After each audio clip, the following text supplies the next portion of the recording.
What's going on, guys? Andrew Piluk Hockey here, back with another video. Today I'm doing my NHL Toronto Maple Leafs game day preview for Wednesday, November 13th. The Toronto Maple Leafs are going to be playing an away game against the New York Islanders, 7 p.m. Eastern time. Now this should be a fun game. The Islanders are a fantastic team this year. You got to see how the Leafs match up against a team that's just absolutely killing it this year. The Islanders come into this game 12-3-1. I believe they had a 10-game winning streak going back like last week. The Leafs are 9-6-4. There's been some changes to the lineup.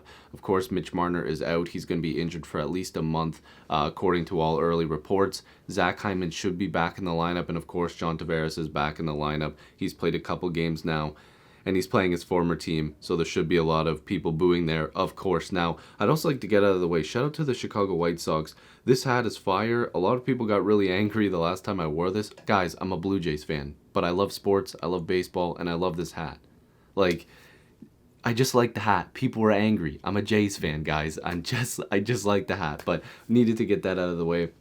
Starting goaltenders for tonight's game should be Freddie Andersen versus Varlamov for the Islanders. A lot of people didn't like the Varlamov signing when it happened, but it's actually turned out to be pretty good. Of course, Robin Lehner is gone to Chicago. He's having a good season. Both goalies are having good seasons, so that's all right. Freddie comes into this one 9-2-3 with a 2.62 goals against average and a .916 save percentage. Varlamov comes into this one 5-2-1 with a shutout with a 2.37 goals against average and a .924 save percentage. Now, they also have Greiss as one of their goaltenders, and Greiss has actually won more games than Varlamov has, but I'm not sure if there's been an injury or something like that. I haven't really checked too much into the goalie situation with them. I've just been kind of following and checking the box scores and seeing who's been scoring the goals for the Islanders because they've been winning a ton of games. So in terms of points, Austin Matthews leads the Leafs with 25. Barzal is the leader for the Islanders with 14. Throughout their lineup, the Islanders actually have a bunch of guys who are getting points, so good for them. Right now, Taves is leading in assists for the Islanders. Mitch Marner has 14. He obviously is not playing.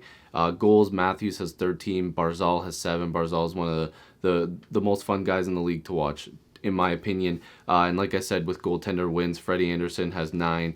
Thomas Greiss has 7. Now, I wanted to look at per game statistics. So I do this for every preview for every game that I do for the Toronto Maple Leafs, and I want to do this for more NHL teams, but you know, that would take a very long time. But I really want to do that eventually. So goals per game, right now the Leafs are at 3.32 goals per game. The Islanders are even at 3. So around the same. They score about 3 goals per game each. In terms of goals against per game, the Leafs are at 3.16 goals against per game. The Islanders are at 2.19. So again, the Leafs are allowing a goal more on average per game. So that's why the Islanders are able to score on average about 3 goals per game, because they're getting decent goaltending and have a good structure defensively, and they're only allowing just over 2 goals per game. Power play percentage, they're around, sorry if the camera just shook there. Power play percentage, they're around the same percentage. The Leafs are at 18.18%, and the Islanders are at 17.86%. So not exactly the best power play numbers for both teams. I'm sure they both want to improve that number. The penalty kill percentage, the Leafs are at 77.14%. The Islanders are at 85.11%. So the penalty kill advantage to the Islanders, power play advantage to the Leafs. Goals against per game, average to the Islanders because they're allowing less goals per game. And goals per game goes to the Leafs. But what really matters is their record, and the Islanders are dominating right now. Now, I'm not sure if the Islanders are playing right now because I record this on the day before, so it's Tuesday night. I don't believe they're playing right now. So their record shouldn't obviously change. They're 12-3-1. Like I said, the Leafs are 9-6-4. This game starts at 7 p.m. Eastern. It should be a good one. Like I said, the Tavares stuff is always really interesting. And, you know, I'm interested to see how Zach Hyman fits back into the lineup. The Leafs blue line really needs to step it up here. I think that there could be changes coming up for this Leafs blue line. A lot of people seem to think Cody Ceci is some untouchable guy that can't be traded. Trust me, I think it's very possible, and I also think it should happen. Justin Hall's outplayed him. I mean, Tyson Barrie's not having a great start to his year, but he still has that upside to be, offensively gifted. And Mike Babcock's not using him properly 100%. So there's better options. Dermott's back, of course, too, so that's always good. But the Leafs really need to play good tonight, because if they don't, the Islanders will just absolutely slaughter them. The Islanders are a fantastic hockey team, and this year they've proven 12-3-1. And, you know, I just like to shout out the Islanders fans, because there are some Islanders fans that are a little bit realistic when it comes to, and trust me, there's a lot of Leaf fans that are unrealistic. I deal with them all the time. So don't come at me for coming at Islanders fans. Every team has problems within their fan base. Some Islanders fans seem to think Lou Lamoriello is a god. What I would like you to do is go and look at Lou Lamoriello's signings that he's made over the past couple of years.